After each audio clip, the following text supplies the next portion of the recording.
সবার সামনে রাখা।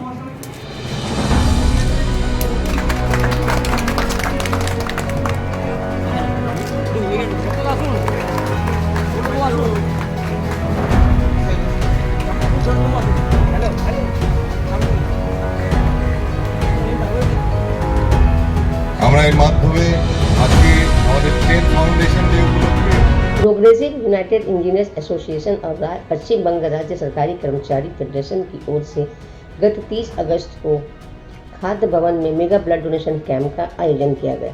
मुख्य अतिथि के तौर पर उपस्थित हुए राज्य के मंत्री तथा कोलकाता के महानगरी श्री फिरहाद हकीम और मंत्री मानस भुइयां। कार्यक्रम को सफल बनाने में राज्य सभापति इंजीनियर सुब्रतो घोष, राज्य सचिव इंजीनियर अनिर्बान ओझा, वाइस प्रेसिडेंट इंजीनियर अनंत कुमार नंदी और इंजीनियर देवराज सिंह राय ने अहम भूमिका निभाई। तो आइए चलते हैं रक्तदान शिविर कार्यक्रम में और सुनते हैं सबने क्या।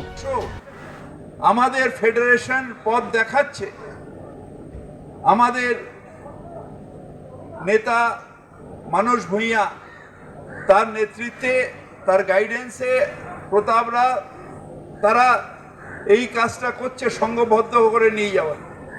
নিশ্চিতভাবে বাংলায় একটা ঘটনা ঘটেছে, তার জন্য আমাদের প্রত্যেকের লজ্জায় মাথা নিহেট হয়ে গেছে। নিশ্চিতভাবে আরজি করের যে ঘটনা, সেই ঘটনা আমাদের প্রত্যেকের মাথা হেট করেছে। আমরা বাঙালি হিসেবে, বাংলার মানুষ হিসেবে অত্যন্ত লজ্জিত, কিন্তু বাংলা তার জন্য স্তব্ধ হয়ে থাকতে পারে না। ন্যায্য বিচার দেবে এটা আমি বিশ্বাস করি, কিন্তু তার মানে এই নয় এইটা নিয়েই বাংলায় থাকবো। বাংলার এই যে নিশ্চিতভাবে সব এটা একটা আমাদের কাছে সারা জীবন একটা কলঙ্ক, কিন্তু সেই কলঙ্কটা দেখাবো। আর আমরা এত কিছু যে তৈরি করলাম সেইটাকে ঢেকে দেব, শুধু আনন্দরা চায় না বলে আমাদের সব কৃতিত্বটাকে আমরা ঢেকে দেবো এই একটা ঘেন্ডার জন্য নয়। আজকে আমাদের রক্ত উৎসর্গ করে বলি, যারা অসুস্থ, যারা রয়েছে, প্রয়োজন তোমাদের পাশে আমরা আছি। আমরা সবাই অঙ্গীকারবদ্ধ মমতা বন্দ্যোপাধ্যায়ের স্বপ্নের বাংলা তৈরি করার, সেই দিকে আমরা এগিয়ে যাব। আর নিশ্চিতভাবে আমরা মনে মনে এটা বিশ্বাস করব, সুপ্রিম কোর্ট তাড়াতাড়ি করো, সিবিআই তাড়াতাড়ি করো, দৃষ্টান্তমূলক শাস্তি দাও, যাতে বাংলায় এই অপবিত্রতা আর যেন পুনরাবৃত্তি না হয়। আপনাদের সকলকে আন্তরিকভাবে শুভেচ্ছা জানিয়ে আমার বক্তব্য রাখছি। আমরা খুবই ভালো দিন। আপনারা দেখলেন যে কি মাননীয় নগরপাল আমাদের ফিরহাদ হাকিম স্যার এসেছিলেন, উনি আমাদেরকে শুভেচ্ছা দিলেন মহানগর। আমরা আরও ওনার স্পিচে, ওনার ভাষণে আমরা আরও ইন্সপায়ার হয়ে, আরও ভালোভাবে একবদ্ধ হয়ে, একসঙ্গে হয়ে কর্মচারীরা আমরা বাংলার উন্নয়নের সাথে জড়িত হয়ে কাজ করব। তো কি বলবেন, এত সুন্দর আয়োজন কর্মসূচি উপলক্ষে আমরা সারা রাজ্যব্যাপী যে সমাজসেবামূলক কাজ, সেটা হচ্ছে রক্তদান শিবির এবং বিভিন্ন হেলথ চেক আপ, এটা সারা রাজ্যব্যাপী প্রত্যেকটি জেলায় হচ্ছে। আজকে আমাদের কলকাতার খাদ্য ভবন থেকে মাননীয় মন্ত্রী, নগরোন্নয়ন মন্ত্রী, মহানাগরিক, পশ্চিমবঙ্গ রাজ্য সরকারি কর্মচারী ফেডারেশনের আপামর কর্মচারী সমাজের নেতৃত্ব, কনভেনার শ্রী প্রতাপ নায়েক, কিছুক্ষণের মধ্যে আমাদের সম্মানীয় অভিভাবক চেয়ারম্যান পশ্চিমবঙ্গ রাজ্য সরকারি কর্মচারী ফেডারেশনের এবং মাননীয় মন্ত্রী তিনি উপস্থিত হবেন।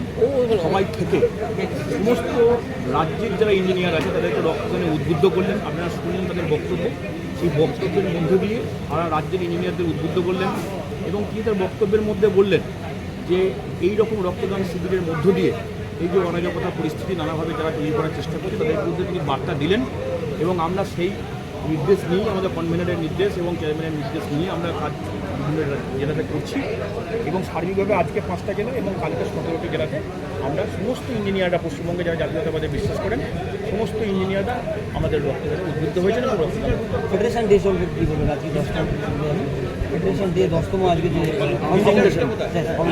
আমরা আপনারা নিশ্চয়ই দেখেছেন, আপনারা যারা সাংবাদিকতা করেন, শুধুমাত্র চাকরি নয়, শুধুমাত্র রাস্তার ব্রিজ নির্মাণ নয়, তার সাথে সাথে আমরা নানা রকম সমাজসেবামূলক কাজ করি। আমরা রিসেন্টলি আপনারা দেখেছেন যে সারা রাজ্যব্যাপী প্রত্যেকটা ইঞ্জিনিয়ারকে আমরা অনুরোধ করেছিলাম অ্যাটলিস্ট 2টো করে গাছ বৃক্ষরোপণ শুধু নয়, সেটাকে দত্তক হিসাবে যতক্ষণ না সেটা বৃক্ষে পরিণত হচ্ছে ততক্ষণ সেটাকে লালন পালন করবে। এটা সারা রাজ্যেই হয়েছে এবং ৯,৭০০টা গাছ প্রত্যেকটা রাজ্যের প্রত্যেকটা ইঞ্জিনিয়ার ৯,৭০০ গাছকে তারা মেনটেন্যান্স করছে, মানে মরে গেলেই সঙ্গে সঙ্গে আবার সেটাকে নিয়ে রিপ্ল্যান্ট করা বা এই সমস্ত যাবতীয় কাজ করছে। এছাড়াও আমাদের বিভিন্ন যেগুলো অরফ্যান যেগুলো জায়গাগুলো আছে সেগুলোতে আমরা পাশে থাকার চেষ্টা করি। ফেডারেশন সহ আমাদের যে বৃহত্তম সংগঠন ফেডারেশন সে কথাই বলে এবং প্রোগ্রেসিভ ইঞ্জিনিয়ার্স অ্যাসোসিয়েশন সেইভাবেই একই সঙ্গে আমরা হাতে হাত নিয়ে বললেন আপনি নিজেও প্রেজেন্ট ছিলেন, কি বলবেন আজকে এত সুন্দর একটা আয়োজন করা একসাথে রক্তদান? আমরা আসলে বলি কম, আমরা করার চেষ্টা করি মানে বেশি। আজকে প্রতাপ নায়কের নেতৃত্বে যে ফেডারেশন তৈরি হয়েছে, আমার দেখা এবং শোনা তার মধ্যে এটা নেই। কারণ সরকারি কর্মচারীরা এতদিন শুধুমাত্র অফিসার হিসেবে থাকে। আমাদের এই বার্তাটা বা ভাবনাটা যেটা সংগঠনের তরফ থেকে দেওয়া হয়, আমাদের সর্বোচ্চ নেতৃত্ব সুব্রত ঘোষ দেন, কর্মচারী সমাজের সর্বোচ্চ নেতৃত্ব প্রতাপ নায়ক দেন, যে আমরা একটা সমাজের সেবক হিসেবে কাজ করার জন্য আমরা আগামী দিনের জন্য কি কর্মসূচি আছে আপনাদের? আগামী দিনের জন্য আমরা যা কর্মসূচি নেওয়া যায় এই সমাজকে গঠন করার জন্য অফিসের মধ্যে থেকে এবং অফিসের বাইরে থেকে, সেই সমস্ত কর্মসূচি যদি আপনাদের কাছেও কোনো সাজেশন থেকে আপনারা যেটা দেবেন, আমরা সমাজ গঠনে এগিয়ে যাব। Thank you.